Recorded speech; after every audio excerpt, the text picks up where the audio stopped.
I know I've got students back there. Okay, so I want to welcome. You can't. Okay. How about now? Is that better? Testing? I don't even hear it on. The microphones are for the television. Okay. All right, so we'll just project. We can do that. All right, so I want to welcome you all to the Lafayette League of Women Voters public meeting entitled Envisioning Lafayette in 5 Years, Be Concrete. An important mission of the League of Women Voters is to encourage active and informed participation in government. We strive to do this in a nonpartisan way, in part by not endorsing candidates. It is our hope that through meetings like this one, we can encourage people to gather information, inquire about issues, and be motivated to take action. League membership is open to anyone who is interested in joining us. On behalf of the Lafayette League, my name is Kathleen Schott Espinoza, and I will moderate the discussion this afternoon.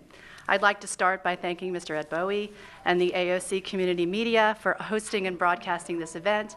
And on a personal note, there are a lot of students here from the University of Louisiana, from one of my geography classes there, and many of whom will finish within the next couple of years in the College of Education, Dr. Cooper. So we are grateful today, certainly, to have with us an esteemed panel of officials from business, education, and government. With us today are Dr. Paula Carson, Assistant Vice President for Institutional Planning and Effectiveness at the University of Louisiana at Lafayette, Mr. Bruce Conk, Vice President of Marketing and Governmental Relations with the Greater Lafayette Chamber of Commerce, Dr. Pat Cooper, Superintendent of Lafayette Parish Schools, Mr. Joey Durrell, City Parish President from the Lafayette Consolidated Government. All right, thank you.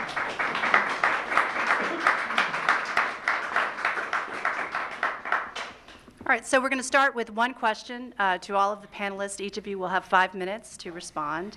The first question is, what does your organization wish to achieve or begin what process over the next 5 years? And we'll start with you, Dr. Carson. Thank you. So delighted to be here to be representing UL and other organizations with which I'm engaged, LIDA and Losandra International, which is a division of LCG. Really honored to be here with this esteemed panel and hope that I can bring you some insights. So I'm gonna talk about UL primarily and how we're working with these other organizations. But one of the first things that we are going to do that we're very focused on strategically is accomplishing the state's new master plan, the Board of Regents Education Master Plan. It came out just a couple of months ago, and it is very different in tenor than previous master plans because it focuses on economic development and our ability to place students in careers that are not only careers that they like and enjoy, but careers that are viable for them economically and also that contribute to the success of the state. So there are a couple of new programs that we are going to be implementing over the next couple of years. One is an adult degree completion program. We have an inordinate number of students in the state of Louisiana who have come to college and completed maybe a year or two of college and then for a variety of reasons have dropped out, gone on with their lives, and now they're incapable of actually leaving those lives and coming back on campus and being a traditional full-time student. So we're looking at online courses. We have the enabling technology to do that, and we're able to reach anybody in any remote community where they are, and we're able to do that effectively. And we're also looking at altering the traditional semester model, which no one really knows how it came about or why we're still actually using it. So we're looking at more compressed type models and timing and we are just this last month, we began offering our first 7-week courses. It's an adult degree completion for those who have an RN degree from an associate degree RN to give them a BSN in a very, very short time frame, which obviously meets one of the state's economic development and occupational needs. We're also looking at a whole lot of new program development. Obviously, you all have heard that we're in the midst of a great deal of budget cuts in higher ed, and so we are scaling back some programs that are no longer really viable for our students or for our state, but we are at the same time very, very aggressively implementing a lot of new programs in accordance with Louisiana Economic Development, LED's Blue Ocean strategy, and looking and using a lot of occupational data and projections about what our economy is going to look like in the future. We are also not just working on the adult population. We are beginning to focus on helping younger students, much younger students, understand what college is and to help them get ready for college.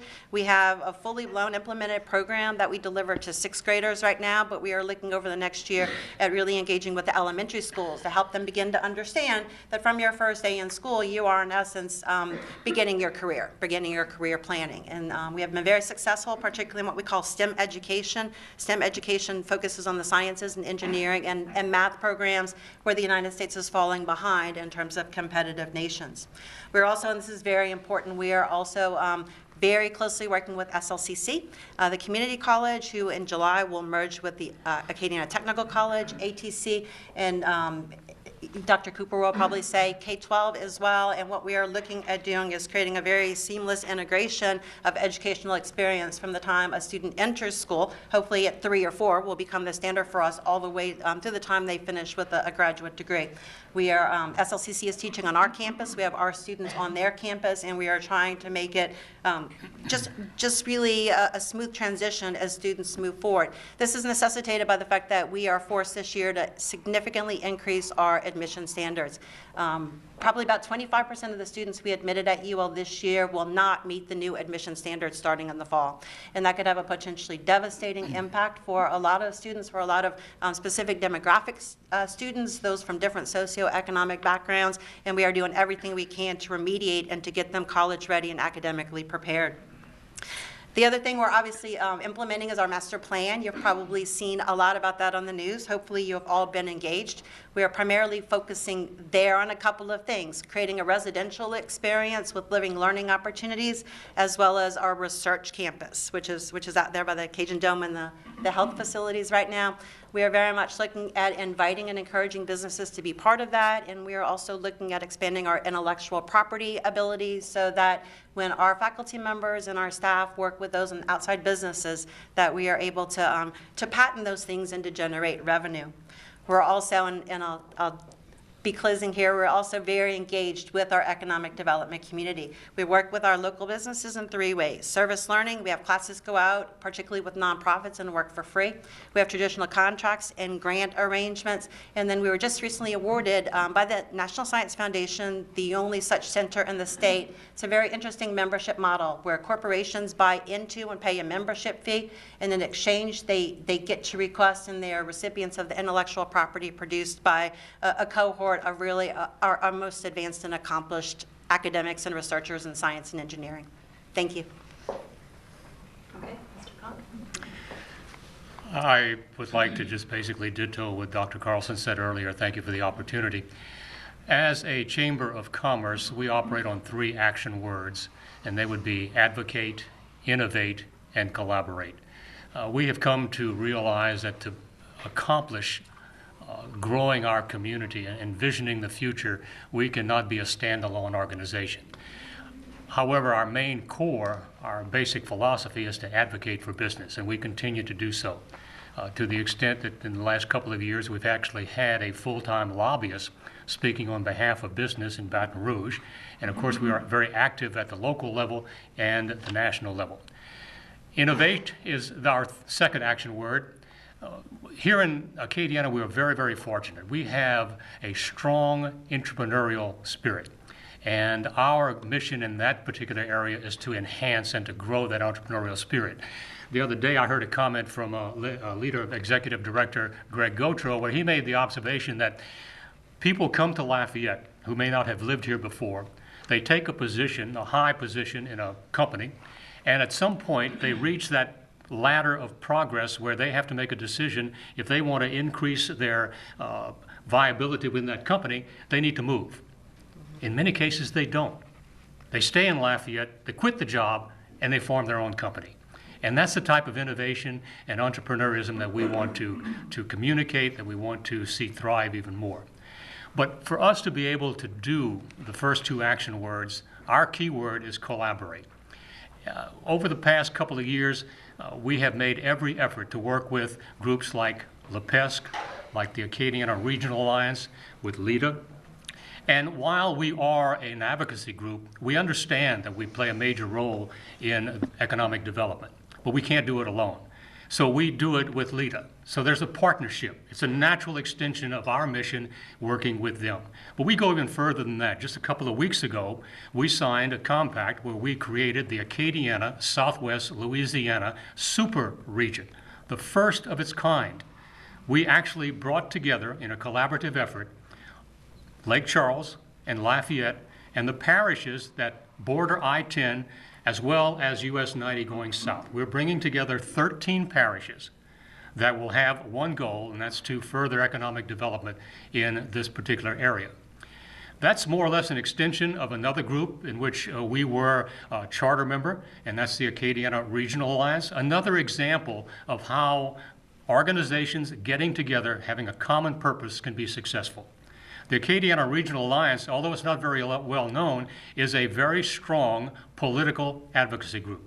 It's made up of chambers of commerce, originally 9 parishes, now we're at 13 parishes. And we are acting as a group, and our current mission is to see the completion of I-49 South. That's our whole focus at this time. So we're bringing together not only the folks who would benefit from I-49 South directly, but those folks along I-10 who also would benefit from that improvement of US 90 to interstate standards. So collaboratively, we have been successful. Where do we go from here? I see Patrick Williams in the audience. We're working with LPESC. And thanks to LPESC and the involvement of LPESC and the 9 organizations, the founding organizations, we were able to participate in the selection of our new school superintendent. And we were very successful in that endeavor. He had that support, he has that support, he will have that support.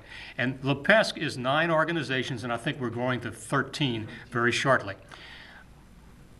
We are nonprofits, not-for-profits, but we have a concern about the future of our community. If we're going to grow the businesses, and that is our goal in the Chamber of Commerce, you have to have a quality of place in which people want to live, work, and play. And we can't do it by ourselves in the Chamber of Commerce. We need to collaborate, we need to partner with other organizations. We are in a community, and if you look at the word community, what are the last 5 letters? Unity. And that's the way we need to approach everything we do in this community. We have to understand what impact will it have short-term and long-term. We have to vision the future. And I'm sure Joey's going to touch on the comprehensive plan. That is a major component. And one of the issues that I'd like to address later is how do we get the LCG planning process, how do we get UL's planning process, LEDA, Lafayette Parish School System, how do we get them to play together? Because the common goal is to better our community. And that's going to be one of our challenges that we bring forward. Thank you. Well, let me just say this to start with. I am so excited about being in Lafayette. Even after 2 months and floods and and I can just tell you one of the reasons I'm very excited is because of the folks here on this panel. Joey just welcomed me with open arms. President Savoy, Chamber, just everybody is on board to try to make things better. The buck stops with me and with the school district in order for us to produce the kind of school district that you want and that you need. I understand that. So partnerships are wonderful, but at the end of the day, you know, when the test scores come out, you know, that's something I have to deal with. Now, I'm going to be very honest with you. Test scores are not uppermost on my mind. And I'll tell you where we want this school district to be in 5 years. We want, and it's a mantra that I have, it's called 100% in, 100% out. We want 100% of our students who start kindergarten, who don't move away, to finish high school. Not 70%, not 75%, but 100%. So that's the first thing you have to understand, that within the next 5 years, or at least the next 4, I don't know if I'll be here on the 5th, hopefully I will, but we want that to happen. And that's really important to understand. I'm not demeaning the test score thing, but if you do that, if you have 100% of your students who finish school, you're going to have the basic normal curve. Everybody's not going to go to Harvard or college or even maybe a 2-year college. But everybody's going to walk out of high school with an opportunity to do whatever they want to do. So I think it's more important that we look at it in terms of we're gonna have 100% completion, and those children aren't gonna have babies. You know, and I know that's something, why is the superintendent talking about that? Well, because if we have a lot of teenagers that are having babies, what we find out is that those babies are the very ones that start school in the bottom quartile, and then they don't know any different, so they grow up and they have babies as teenagers. And so there's a real connection there with what we want to do. And those young mothers are the ones that drop out. And then they have a second and a third baby. And then all of a sudden we have this underclass of folks, not in terms of their worth as a person, but in terms of the poverty and all the other things that they require. So that's really important to me that you understand that as a community. The test scores are going to get better. But if what happens in Lafayette that I want to happen is your test scores will probably never be the highest in the state, because we're going to graduate 100% of the kids, or we're going to have 100% of those kids complete high school, either with a GED or a high school diploma or certificate of completion, with no baby, no drug habit, no criminal record, and healthy. Now, wouldn't that be something wonderful for Lafayette? You know, so you have to understand, I'm not negating the testing process. We have to do it. There's certain things the feds have us do and the state has us do, and we're going to get better on our test scores. But in all honesty, that is not the sign of a great school district. The sign of a great school district is that we've constructed ourselves to save every single child, with no blame, no excuses. We can't say, oh, they're from the north part of the parish, or they're black, or they're redneck, or they're ESL, or they don't have parents that do the right. See, that's all just excuses that we make up as educators. We have the ability in Lafayette, with the partnerships that everybody's offering us, to make sure everybody completes school. So that's one of the things I wanted to make sure you understood. So don't think I'm not concerned about test scores, and they will get better. But that is a very superficial issue. And I want you to really think about that. One of the things that we found in previous places where I've been superintendent is that we've been able to do this model, and all of a sudden, juvenile crime went down. All of a sudden, you know, our insurance rates went down because we had healthier staff and all those kind of things. So in answer to the question, I guess, where do we want to be in 5 years? We want to be a world-class school district. And world-class, you know, we have to define that as a community. But to me, it's exactly what I told you. We're going to produce for you kids who can either go to college, go to technical school, go right to work, but they're going to have portals that identify what their specific needs are, and then we're going to have that matched up with the community specific needs, and the partnerships that we'll have with members of the chamber and with the city and with ULL are going to all help that. You're going to see some major league changes come April 1st, because we're going to unveil our new plan. Everybody's not going to like everything, but everything's going to be research-based. And so even if you don't like it, if we can show that it works and it's research-based, I think we can convince people that it's the way to go. Thank you. Thank you, and appreciate being here with this panel. It shows the collaboration that we already have, just the fact that we were invited together. You know, when you talk about what we want Lafayette to look like 5 years from now, I think in terms of goals. And, you know, in the position that I'm in, it's kind of a strange thing, because you need government to run. You need the ditches cleaned and roads to be taken care of and trash to be picked up or whatever it is. And yet that would happen fine without the politicians. You know, I mean, really, government would work mostly fine without the politicians. I think part of our job is to provide a vision for the future. And there are some things that have to be decided politically sometimes. But, you know, ultimately, my goal is to make Lafayette and have Lafayette be the best place to live and raise a family. You know, that to me is the ultimate goal. And if you accomplish that, then I think everything else are the details, and you get everything else. You know, I often say, I've even said it to everybody up here, it really is all about economic development. And while that sometimes sounds different to some people, it's about individual economic development. As I say often, you can have great churches, you can have great hospitals, you can have great schools, you could maybe one day have great infrastructure, and but if you don't have a job, if your children don't have a job, they are out of here. They're gone. And one of the things that we talked about it this morning at another panel discussion I was on with the comprehensive plan, that we have something very unique in this area of our unique state that we need to preserve. And the comprehensive plan is one of those things that we think can help us preserve that unique culture that we have here. But if people have to leave here to get jobs in Seattle or North Carolina or Arizona, none of this really matters. Because in the end, that's what it's, I think for most of the people I see in here, I think at least our goal should be that our kids can stay here if they choose to stay here.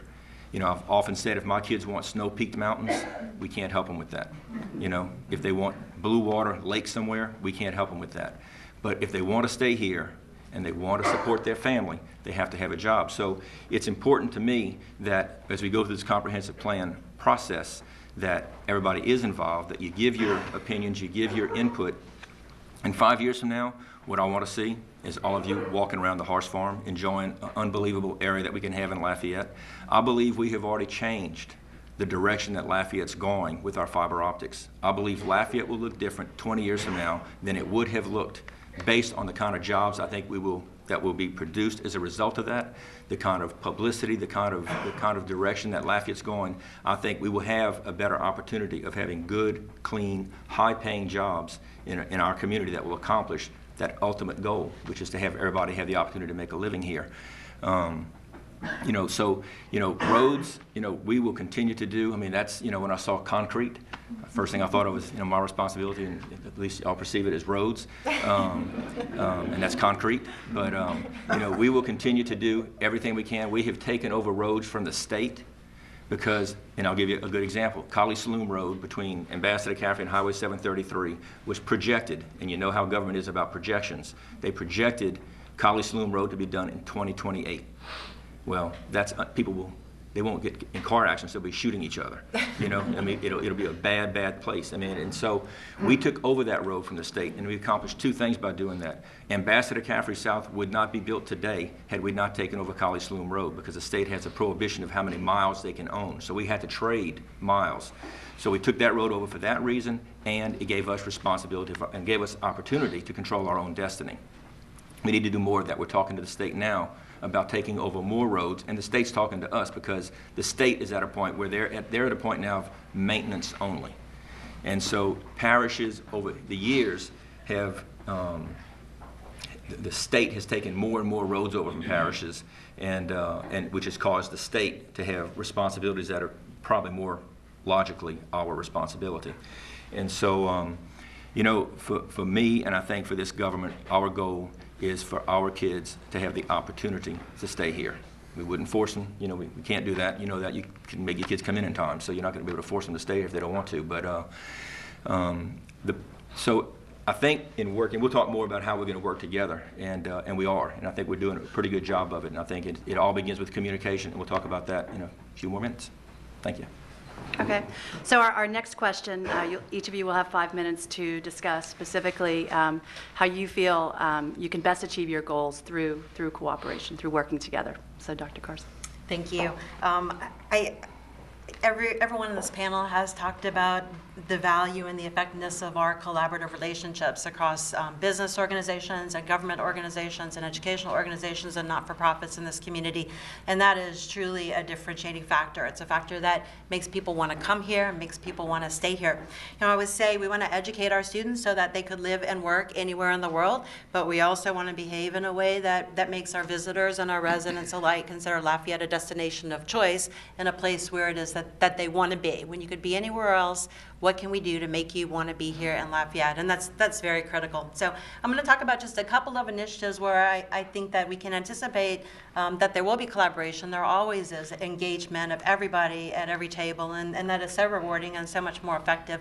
But a few projects we're going to be focusing on in the upcoming years, in the next 5 years, that I think have a very good chance of success, and in doing so have a very good chance of continuing to strengthen our community. The first one I want to talk about is continued expansion of what we call the Opportunity Machine. Opportunity Machine is a business incubator, accelerator. It's a program right now that's supported by LEDA, but eventually the idea is that it will be an independent entity and it will be very viable. What it really does is it enables entrepreneurs, and we do very much have the entrepreneurial spirit, and we need to foster it. We value it and we need to foster it. It enables entrepreneurs to come to a place, a physical location, and have a variety of different supports that they need, and just an address. And sometimes you need an address. Now that's real important, particularly as we look at expanding internationally. We are at UL this year very much focusing on all things international. We are focusing on internationalizing our curriculum. We are focusing on making our students global citizens, not because we want them to leave and work away, but we definitely want to prepare students that have the capability to be able to do that should they choose. We are focusing on bringing more international students to our campus and making it viable for them, and we are looking at developing exchange relationships. So if our students want to go study for a semester in France or in China or in Argentina, that they're able to do that. That is very, very critical.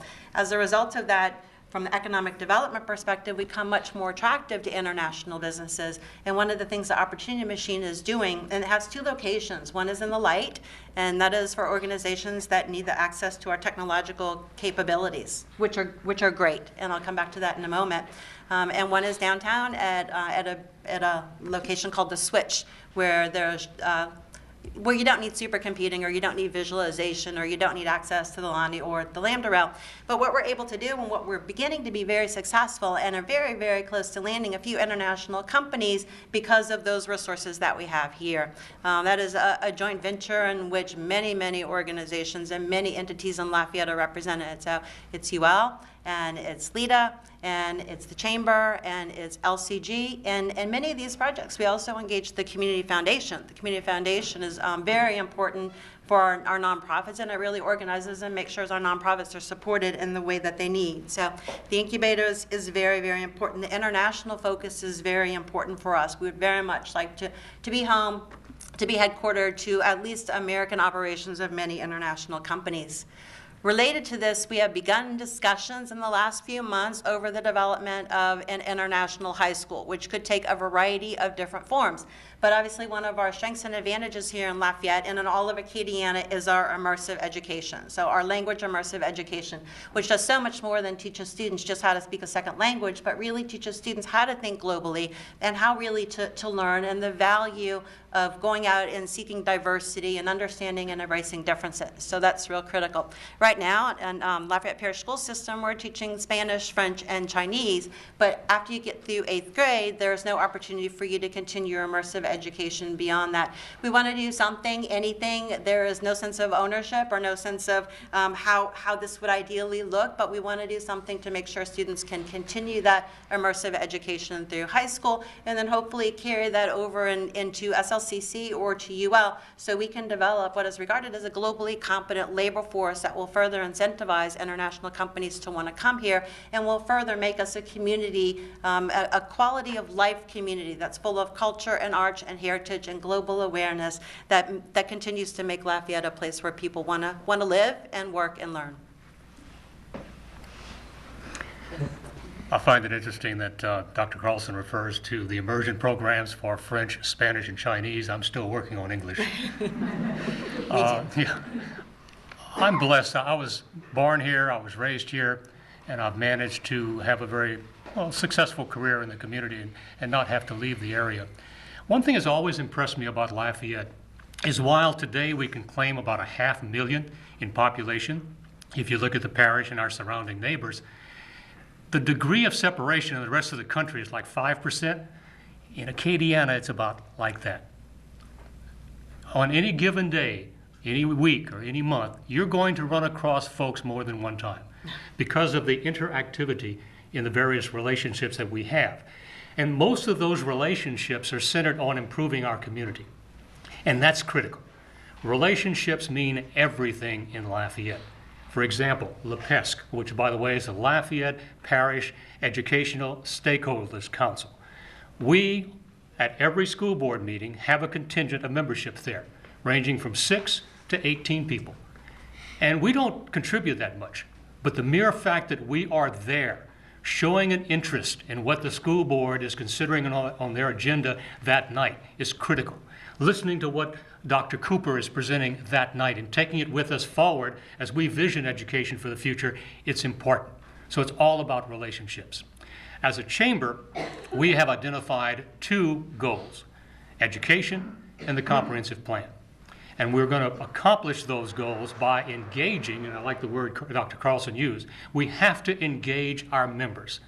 If we don't have people within our organization who have enough interest to show up at a school board meeting or attend a community forum for the comprehensive plan, then shame on us when we down the line complain about the end product. And that's the important point that we have to make about our input into the educational system, into the comprehensive plan.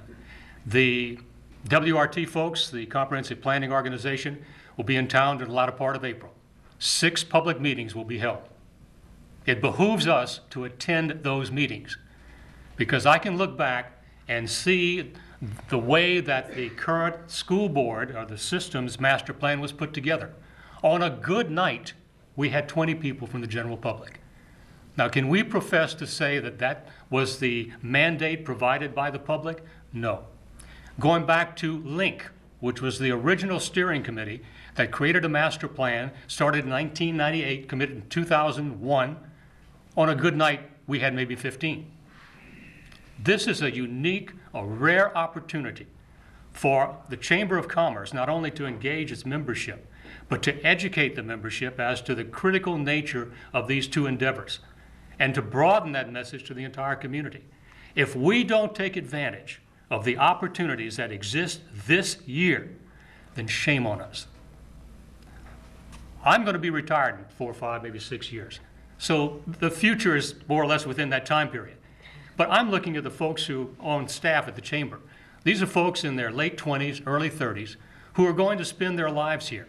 What will we leave behind, not only as a legacy, but what will we leave behind in terms of providing them not only the opportunity, but the reason to stay here and to raise their families? We got to do something. We got to be involved. And if we aren't, we have blown a great opportunity. And we're going to make every effort within the Chamber of Commerce to do that. All right, Dr. Cooper. Let me just, I guess, frame this up. The whole partnership and collaborative message that I think we're all trying to portray here is absolutely wonderful. But, you know, we use collaboration kind of loosely, kind of like we use transparency. See, to me, transparency just means you're being honest, but we have to make up this word for it, you know. So part of the process of collaboration means, in its finest sense, is that we all come to a room and I leave with some of your money. Now, that means some of my money, some of their money, some of the, you know, but the whole point of collaboration is together we're stronger than if we're apart. And you can't say we're together and still have your little silos. So I'm going to give you some concrete examples of how we're trying to make this work. As you know, we've got these task forces. We've got 10 of them that are working right now. And we have a lot of community and business input. 100 Black Men, LaPesc, all of them have been invited to the table. And it's a laborious task because we're examining every part of our school district. But I want to give you 4 examples of how we're going to have partnership in order for us to be the world-class school system that you want and deserve. One of those is the early childhood. All the research in the world says that birth to 5 is critically important. Unfortunately, we don't own very much of that as a school district. The local child cares, the local Head Starts, the family child care homes, they own that. So part of our collaborative effort has to be that we bring them into the fold so we can together create this seamless birth to 5 program that's quality. Not just saying we got them in a child care. That's not good enough. It's in a child care that's giving them the right things. So we're going to have to go to United Way and say, United Way, you can't run this early childhood thing, but you can sure be a part of it. You know, we got to go to the city and say, look, we may need to look at some of your facilities, and could we work out a deal to use your facilities, because we've got at least 1,000 4-year-olds right now that we don't even know where they are. And we have 2,300 children that start school every year. So as we get this data together, we're trying to figure out who's not being served, identify those children and get them served. But we've got to have everybody to do that. Another example is our health and wellness program. See, I think that's the second most essential thing we can do other than early childhood. We've got to make sure all of our children are healthy. And we can't make excuses. Everybody's got to be healthy. And so how do you do that? Well, I can't do it as a school district, but if I can bring in the local pediatricians and I can bring in the Lourdes and the FQHCs, all the federally qualified health centers and the Lafayette General, all those people to say, I've got a structure here, but we're going to need you to help us fill in the gaps, and we're going to do this by using Medicaid dollars. And in order to do Medicaid, you have to have everybody's cooperation. Now the question is, do you want all of your children healthy? Well, everybody says yes. But to do that, you're going to have to give up some things and compromise and create a new system. Because right now we know there are a lot of kids in Lafayette that don't get the services that they need. And it is not fair for a child not to get therapy when my child would get it. So we've got to look, and we've got to have partnerships for that. But we think we can make that work. Another part of this is the facilities. I can't even ask for partnerships yet until I can figure out what's wrong with our own system, because we've got a terrible system of how we maintain, clean, keep our buildings up. I can't very well go and ask for a bond issue when I can't even take care of what I have. So this whole issue of clean schools and partnerships and facilities, we've got to work with Joey and say, how can we work together to maybe open up our schools, and you don't have to build a new recreation center. We're willing to open up our schools 24/7, and you figure out how to staff them or whatever, a Boys and Girls Club. So that whole issue of facilities can't be just, oh, the school district wants to pass a bond issue. I think we've got to do it in conjunction with what's happening with the city, what's happening with ULL, what the chamber's thinking. We just can't do this by ourselves, and we shouldn't. And then another area that's essential is this whole school to career. We've been talking about that. We think we have a really good school to career program, but we don't. We don't.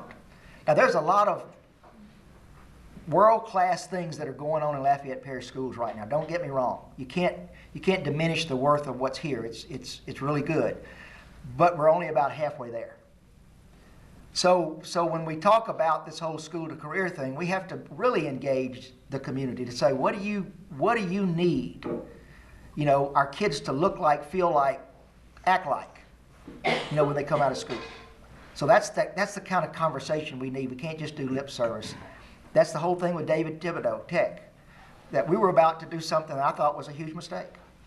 We were about to create something that was second class, and we don't need second class in Lafayette. We don't have any choice at all. You know, for those of you that haven't heard, yesterday Lafayette was picked as the second most optimistic city in America. We won something last year, best tastiest city in America. But more important than that, we have the #1 wage growth, #1 in America. We have the 6th fastest growing economy in America. And at a time when more cities are losing middle class than are gaining middle class, we have the 6th fastest growing middle class. Why is that important to this discussion? Because others want our spot. And competition forces our hand on a lot of things. And so if we're willing to rest on our laurels and sit back and enjoy those things, I can tell you 5 years from now, we're going to look up and see that we're not 6th anymore. We're not vying for 1st anymore. We're trying to get on the top 100 list instead. And so we have to do it. We have to collaborate. And it starts, for me, I think, with communication. The very first night that I met Dr. Cooper, he and Dr. Savoy and I decided we would at least get together once a month just to talk, whatever it is. Within a few days after Dr. Cooper got here, he mentioned that he wanted to really focus, I believe, on Northside. He wanted to go to that school. I think the building is in good shape. The facility itself is okay. And within a week, we had a staff meeting, and I asked our directors, I said, what can we do in the immediate area, the periphery of Northside? What can we do to make it visibly different? whether it's picking up trash, what can we do with planning, zoning, and codes with our codes department? Are there codes that are being violated right now that we can help? Can the police do something? Public Works with the ditches. And I said, I want, when Dr. Cooper's doing his thing internally with the schools, I want people to drive by and say, wow, that guy made a difference. Because he's got to have those successes. And that's a little success. That's what we call low-hanging fruit. And so it's something that we could do. Doesn't cost taxpayers any real money. It's not it's something, it's our responsibility anyway, but we can put a little added effort. So then he's ready to go to Lafayette High. People say, you know what? He made a difference over there. They made a difference over there. So obviously, Dr. Savoy and I have been working together pretty much since he's been in office, since he's been in his position. And as I said, I don't think we have any choice. I think you need to demand it of your elected officials and other officials that you depend on in this community. It's interesting to me because I'm a private sector person in a government position right now. And I know that a lot of the accolades that I just mentioned are because of the private sector. But I also know, and we all know this in this state better than anybody, that bad government can chase all that away. You know, and I do believe, looking up here, when 3/4 of this panel is government, in one form or another, we can't deny the need, and we can't deny the responsibility of what government has to a community. So, can't wait to get back in the private sector. But while I'm here, I'm gonna do everything that I can to help make this community what it is. And I can't do it. We can't do it as Lafayette Consolidated Government without the help of all parts of this community, including not just them, but you too. So, thank you again. Okay, so we'll take a few minutes for questions from the audience, and we'll ask you to address the question to all the panelists, and we'll give each of you a minute to respond. So, yes, sir. Do I come up there? Or? I think you can, if you can stand from there. Yeah, that's okay. fine. I'm Colin Miller. I'm currently working as chair of Creative Action, which is a new group that puts on a series of events called the Creative Economy Series. And I would like to say that I'm very, very encouraged by the discussion that just happened. I think each one of you talked about a number of things that our group, Creative Action, is interested in talking about. Everywhere from education to economic development to supporting culture and preserving the arts community, which is a huge part of our quality of life here. It's one of the things that makes people want to stay beyond just what we consider to be the everyday drivers. You know, can you find a job? Can you support yourself? Can you support your family? But with that said, I don't want to go on with that too much. With that said, how and any of you can jump at this. What role do you think the arts play here as an industry and as a real engine for economic development in the region? And what do you think that government and our institutions and the chamber, what role do you think that these groups play in supporting our arts community? Okay, so we'll start with Dr. Carson. I'm really glad you asked that question because, Mr. Durrell went over the enormous set of rankings and listings and national and global recognition that we have. And there's no way we would have been on many of those lists had it not been for our strong arts community. When I speak of arts, I'm really talking about culture and arts and heritage. And I think those are all in Lafayette as much as any place, really just very intermingled. Culture and arts is necessary for economic development. There is no question, because the quality of life issue. People want to be where they feel like they can have an enlightened life, and that is necessary. At UL, it is part of our branding. We feel we have a moral obligation to contribute to the preservation of the culture in a non-trivial way, in a non-stereotypical way, but in a very meaningful way. We have a new degree program that's moving forward in traditional music that's unlike anywhere else. We have a moving image arts, which is digital media that includes digital music as well as gaming and actually film, motion pictures. Primarily, we do a lot of documentaries that are culturally sensitive documentaries, and so we take that very seriously, not in just the College of the Arts, but we take our contribution at UL in that area and every college very, very seriously and recognize the value of it. One of the challenges we have as a chamber is how do we communicate to that creative culture, those young people, not only under 40, but under 30. we are now dealing with a community with which we have no extended relationship. This is a new challenge for us, a new endeavor. And sometimes you can teach an old dog some new tricks, and we're learning how to more effectively use the social media. A couple of weeks ago, and I think we have one coming up next week, we're using the social media to put together the creative folks in an impromptu ad hoc session to start talking about issues in which they have concern, that they have in common. And we brought together them with a person who understands how to moderate that type of gathering. So we have to look at not how we've done things in the past, is how are we going to change? How are we going to use the tools of communications to reach that younger generation? Because that younger generation is not necessarily looking at the traditional chamber model to get their job done. So that's our challenge. Well, I guess I'll just tell you this right off the bat to show you our commitment to the arts. One of our task forces, and remember I told you there are like 10 of them, is totally devoted to the arts. That's how important it is to us as a school district. We have some really great art, programs in the schools in some places. But the problem is we don't have things in every school. And so one of the things that we're asking our task force to do is to come up with a plan so that we can have excellence in our teaching, in our opportunities for all the children, no matter where they go to school. And that may look different in different schools, but we have to be able to come back to that. And we fight the battle every day. Oh no, we just have to be doing reading, writing, and arithmetic. And what we absolutely know, all the research, and again, everything we're doing is research-based, all the research says if you have a quality arts program, your test scores are going to go up, your attendance is going to go up, your behavior is going to be better. Everything that we want to have happen will happen. But sometimes we dismiss the arts as, no, it's not what we're being tested on. In fact, it is. It's the key to a lot of what's going to happen with our test scores. I've often said it takes a complete community to be a great community. And I think I'm a perfect person to answer the question that you asked, because when I first got in office a little over 8 years ago, I didn't get it. I enjoyed certain things that we had in Lafayette, didn't appreciate it the way I probably should have. But I've come to understand a lot. And for one thing, I talked about the competition a while ago.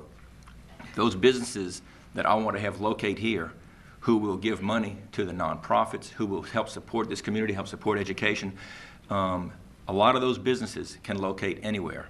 A fast food restaurant, a shopping center needs 30,000 cars.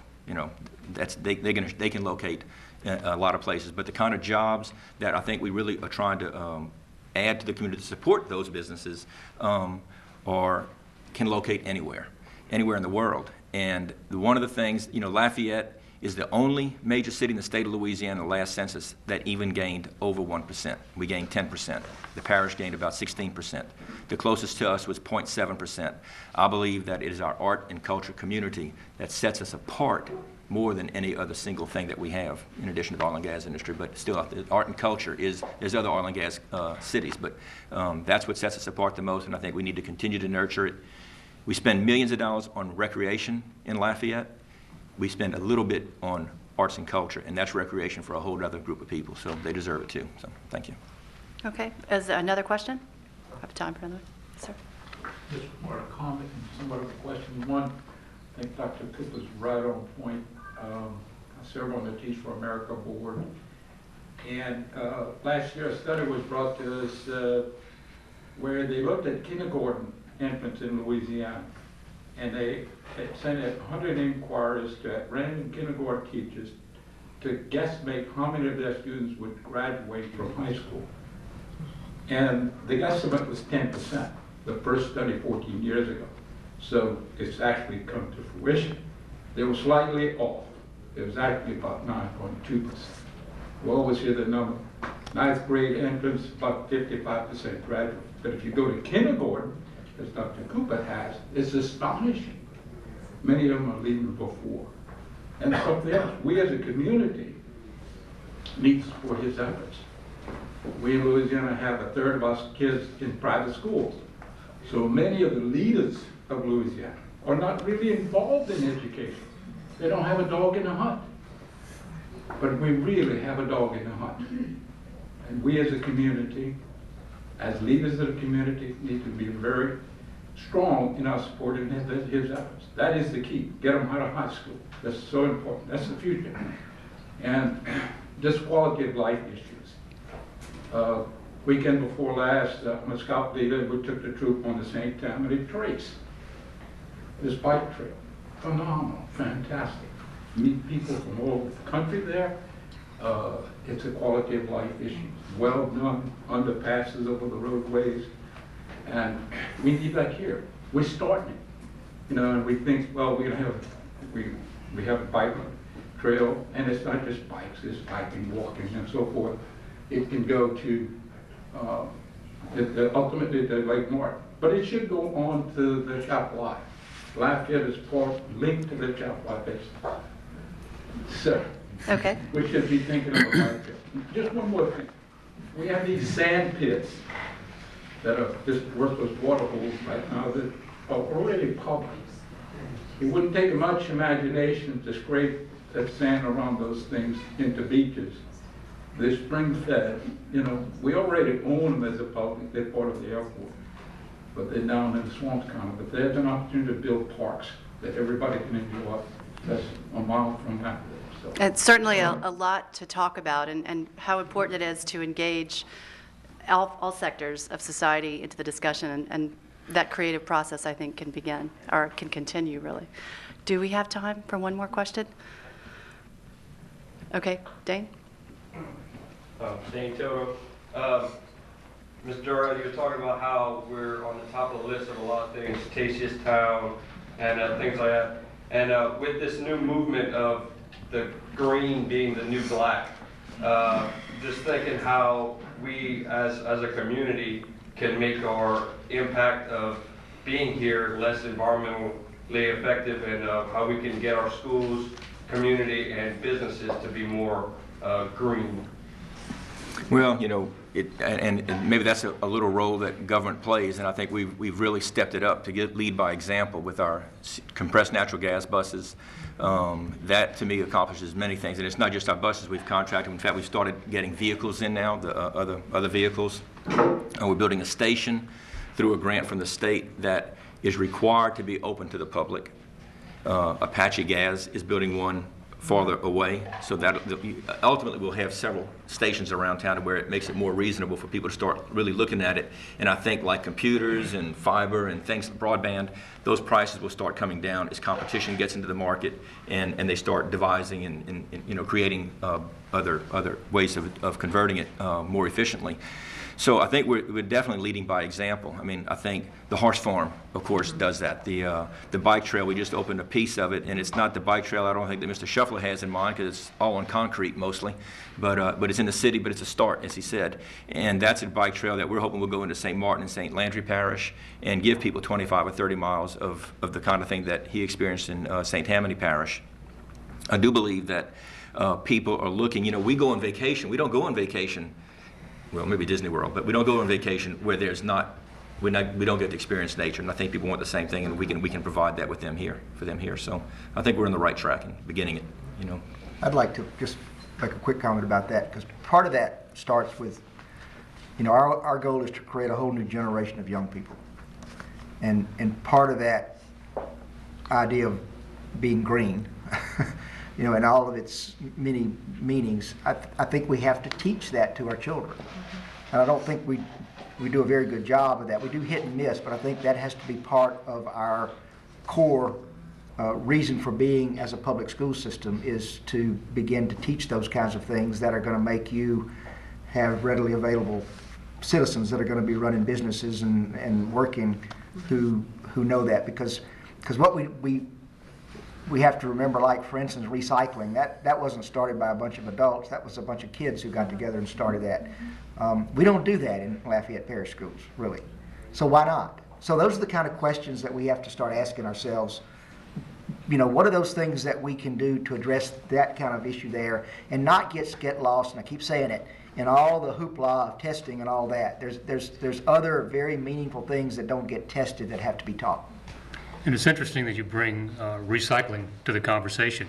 We take it for granted. but that's one of our successes. We lead the state, if not the entire region of the United States, in our recycling efforts. So do we need to take it to the school system and broaden the impact of it? Absolutely. But we've been very successful in that effort. You know, in Lafayette, 50% of our population is under the age of 34 and very, very socially engaged, and it's very important to understand what their needs are. But more than that, Dr. Cooper talked about us understanding what employers want, and we know that employers today don't necessarily want someone who knows a specific lathe operation or a specific programming language, but they want someone who has a more liberal education, and part of that is being environmentally sensitive and culturally aware and all of those things. And so that is not just something that little kids should know. That is something that organizations who employ people and pay them want their workers to know. So, we started a brand new school of geoscience, multidisciplinary. We do a lot in coastal sustainability. We're very much reorienting our programs toward that. We do a lot of alternate energy. We'll burn anything. We'll burn alligator fat or any kind of tree bark or whatever, see if we can make fuel out of it. Obviously, we have a big oil and gas, a big petroleum presence on campus to support our traditional industries, but we're evolving there as well. All right. Well, I think we're probably out of broadcast time, but I do want to certainly thank our panelists, Dr. Paula Carson, Mr. Bruce Conk, Dr. Pat Cooper, and City Parish President Joey Durrell. Thank you all for coming. Certainly thanks to AOC and Community Media, the Lafayette League of Women Voters who are responsible for putting this together. Thank you for your comments. We certainly have a lot to continue to discuss in our community, certainly as some of the ideas that Mr. Scheffler raised. So thank you again for being here, and we hope that you will join us. Our next public meeting will be on privatization of government assets and services. We're going to have representatives from LUS Fiber, Waste Management, and the Lafayette Parish Sheriff's Office. That's going to be same time, same place, but on April the 4th. Thank you very much.